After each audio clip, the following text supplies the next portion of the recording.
धनतेरस की पूजा की विधि क्या है? दोनों के सामने एक एक मुख का घी का दीपक जरूर जलाना चाहिए। भगवान कुबेर को सफेद मिठाई और धनवंतरी को पीली मिठाई को भोग लगाया जाता है। पूजा के दौरान ओम ह्री कुबेराय नमः का जाप करें। इसके बाद धनवंतरी स्तोत्र का पाठ करें। धनवंतरी भगवान का जन्म त्रयोदशी तिथि के दिन होने के कारण इस दिन को धनत्रयोदशी और धनतेरस जैसे नाम से जाना जाता है। इस साल धनतेरस का त्योहार 10 नवंबर को है। इस दिन भगवान धनवंतरी के साथ माता लक्ष्मी और कुबेर की भी पूजा की जाती है। साथ ही लोग बर्तन, सोना चांदी और झाड़ू वगैरह खरीदते हैं। वे पूजा धनवंतरी की पूजा है। हिंदू परंपराओं के अनुसार धनवंतरी समुद्र मंथन के दौरान उभरे थे। उनके एक हाथ में अमृत से भरा घड़ा था और दूसरे हाथ में आयुर्वेद के बारे में पवित्र ग्रंथ था। धनतेरस के दिन आटे का चौमुखा दीपक बनाएं या मिट्टी के दीपक के चारों ओर बाती रखें और उसमें सरसों का तेल भरें। इसके बाद इस दीपक को घर की दक्षिण दिशा की ओर मुख करके जलाएं। इसके साथ ही इस मंत्र का जाप करें। मृत्युना दनपाशाभ्या कालेन श्याम्या से। धनतेरस के दिन भूलकर भी पुरानी झाड़ू को न फेंके। इस दिन पुराने कपड़े बाहर फेंकने से मां लक्ष्मी नाराज होती हैं। साथ ही घर में आर्थिक तंगी भी बनी रहती है। इसलिए धनतेरस के दिन घर में पुरानी झाड़ू रखें। प्राचीन शास्त्रों और धार्मिक ग्रंथों के अनुसार धनतेरस पर 13 दिए जलाए जाते हैं, जो कुबेर को समर्पित होते हैं, जिन्हें धन, कीमती सामान और वैभव का देवता माना जाता है। वहीं छोटी दिवाली पर 14 दिए जलाना शुभ माना जाता है। धनतेरस के दिन देवी दुर्गा और भगवान कुबेर सागर मंथन के दौरान समुद्र से प्रकट हुए थे। यही कारण है कि त्रयोदशी के शुभ दिन पर दोनों की पूजा की जाती है। लोग अपने घरों को साफ करते हैं, देवताओं की पूजा करते हैं और नई चीजें खरीदते हैं। ये त्योहार 10 नवंबर 2023 को पड़ता है और दिवाली की शुरुआत का प्रतीक है।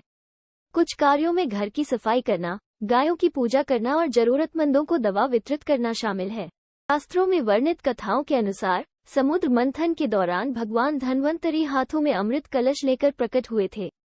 जिस तिथि को भगवान धनवंतरी समुद्र से निकले, वो कार्तिक मास के कृष्ण पक्ष की त्रयोदशी तिथि थी। भगवान धनवंतरी समुद्र से कलश लेकर प्रकट हुए थे, इसलिए इस अवसर पर बर्तन खरीदने की परंपरा चली आ रही है। धनतेरस पर लक्ष्मी पूजा प्रदोष काल के दौरान की जानी चाहिए, जो शाम के बाद शुरू होती है और लगभग 2 घंटे 24 मिनट तक चलती है। ऐसी झाड़ू खरीदे। धनतेरस के दिन झाड़ू खरीदने से आर्थिक संपन्नता बढ़ती है, लेकिन इस दिन यूं ही कोई भी झाड़ू न खरीद लाएं। इस दिन केवल और केवल सीक या फूल वाली झाड़ू ही खरीदें। नई झाड़ू को किचन या बेडरूम के अंदर न रखें। धनतेरस के दिन झाड़ू खरीदकर उसमें सफेद धागा बांधना चाहिए। ऐसा माना जाता है कि सफेद धागा बांधने से परिवार पर हमेशा देवी लक्ष्मी की कृपा बनी रहती है। माना जाता है कि चाकू, कैंची, पिन और अन्य नुकीली वस्तुएं खरीदने से परिवार में दुर्भाग्य आता है। इसलिए धनतेरस पर भूलकर भी न खरीदे ये चीजें। मिट्टी के दीपक को दक्षिण पश्चिम दिशा की ओर रखना चाहिए। ये भगवान यमदेव का निर्देश है और फिर सदस्यों के अच्छे स्वास्थ्य और कल्याण के लिए प्रार्थना करें। ऐसा माना जाता है कि इस दिए को जलाने से अकाल मृत्यु और मृत्यु के भय से मुक्ति मिल जाती। धनतेरस साड़ी के लिए लाल, सुनहरा और पीला जैसे जीवंत रंग पहनना आदर्श है, जो समृद्धि का प्रतीक है। धनतेरस नई संपत्ति खरीदने का शुभ समय है और धन की देवी की पूजा करने और घर में समृद्धि का स्वागत करने के लिए लक्ष्मी पूजा की जाती है। सोना और चांदी खरीदने के लिए सबसे अनुकूल समय सुबह 12:35 बजे से दोपहर 2:46 बजे के बीच है। धनतेरस पर खरीदारी दोपहर 12:35 बजे से शुरू होकर अगले दिन 11 नवंबर को दोपहर 1:57 बजे तक जारी रह सकती है। झाड़ू के ऊपर से लेकर कपूर घर में घुमाएं। धनतेरस के दिन सबसे पहले सुबह जल्दी उठकर स्नान करने के बाद अपने घर की झाड़ू लगानी चाहिए। ऐसा करना शुभ माना जाता है। झाड़ू लगाने के बाद घर में गंगाजल छिड़क कर कपूर जलाकर झाड़ू के ऊपर से लेकर पूरे घर में घूमना चाहिए। धनतेरस का अर्थ धन और समृद्धि है, इसलिए इसे सोना, चांदी और बर्तन जैसी अन्य उपयोगी वस्तुएं खरीदने के लिए शुभ माना जाता है। कई लोग इस दिन अपना पैसा सोने में निवेश करते हैं और कई लोग आभूषण के रूप में सोना और चांदी लाते हैं, क्योंकि इन चीजों को घर लाना सबसे शुभ माना जाता है।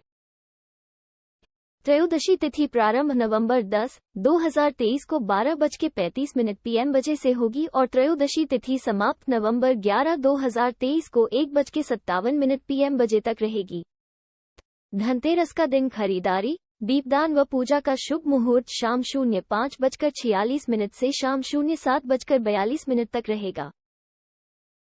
ये त्योहार का एक मुख्य हिस्सा है और दूसरी सबसे महत्वपूर्ण बात है, इस दिन देवी देवताओं की पूजा करना। धनतेरस के अवसर पर प्रदोष काल के दौरान देवी लक्ष्मी की पूजा की जाती है।